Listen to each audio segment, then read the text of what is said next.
नमस्कार मंडळी, स्वागत आहे तुमचं माझ्या नवीन व्हिडिओमध्ये. तर आज मी बनवणार आहे रुखवतीमधील सप्तपदीच्या सुपाऱ्या. तर या आहेत माझ्या सप्तपदीच्या सुपाऱ्या. सगळ्यात पहिलं तर आपण इथे घेणार आहोत सुपाऱ्या. मी इथे 7 सुपाऱ्या घेतलेल्या आहेत. लेस आहे गोल्डन कलरची, थोडीशीच ग्रीन कलरची उरलेली होती लास्ट टाइम मधील. ही स्टडची लेस आहे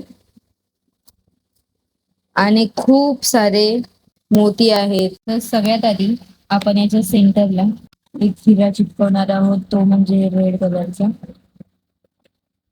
तर मधी स्टड चिपकवून झालेले आहेत. तर आता यावर मी या लेस चिपकवून बनवणार आहे सप्तपदीच्या सुपाऱ्या. तर या आहेत माझ्या सप्तपदीच्या सुपाऱ्या. तर तुम्हाला हे कसं वाटलं हे मला कमेंट बॉक्समध्ये नक्की कळवा. लाईक करा, फॉलो करा आणि सबस्क्राईब करायला विसरू नका. तसेच तुम्हापैकी कोणाला हे बनवून हवं असेल तर मला नक्कीच कमेंट करा. बाय बाय मंडळी.